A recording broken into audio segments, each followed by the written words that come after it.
Hello and welcome to the NFREC, the North Florida Research and Education Center, where we're celebrating 100 years of research and extension and education in the North Florida area. We hope you enjoy this short video to highlight some of the achievements and accomplishments of our faculty and staff here. Opening in 1921, the North Florida Research and Education Center has been and continues to be the staple of agricultural education and research in North Florida, while assisting nearby communities with anything and everything geared towards wildlife and agriculture.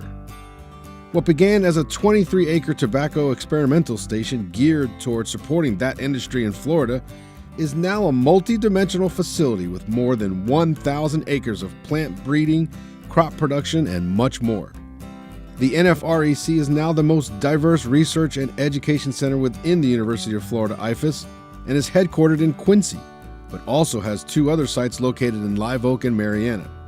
The Quincy facility is the most diverse, with cutting-edge solutions in areas such as crop production and management, vegetable, ornamental, alternative crop development, pest and disease control, and so much more.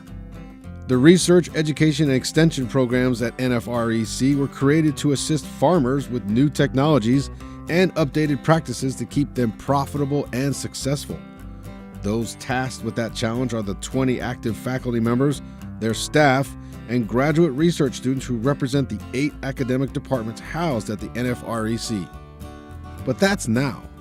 Let's take a look at how we got here. During the center's early years, what was called the North Florida Experiment Station brought experts together to combat tobacco diseases, particularly the deadly black shank disease. During this time, the station also performed variety trials on sugarcane and cover crops. In the 1950s, the center's animal science program helped local producers manage cattle herds while developing disease-resistant shade tobacco varieties. The center also opened a soil testing lab for research and offered testing services to local clientele. During the 1960s, breakthroughs in corn breeding and fertility work led to improved corn yields, while breeding and variety selection activities continued around other commodities, like small grains and soybeans. The 1970s saw the center's focus shift to additional crops, such as tomatoes and ornamentals, along with a greater emphasis on small grains, agronomic crops, such as cotton and peanuts. By the time the 80s came around, the NFREC released 2 important wheat varieties, FL301 and FL302. Conservation tillage methods were also introduced, reducing input costs by more than $500 million. The 1990s saw researchers develop strategies to manage the tomato spotted wilt virus. The disease, vectored by small thrips, attacked vegetable crops and peanuts. 21st century innovations in the management of cotton hardlock, a condition in which cotton bolls remain closed leading to lost yield, resulted in doubling of yields and added $20 to $30 million to Florida growers and the Florida economy. The Quincy location also served as the hub for Asian soybean rust research, training more than 700 scientists and students from across the nation. The center's long-term cropping system research, known as the sod-based rotation, was established and continues to serve as the testbed for multidisciplinary research and demonstration. Finally, the forestry and wildlife biology programs became part of the center, further diversifying the center's programs.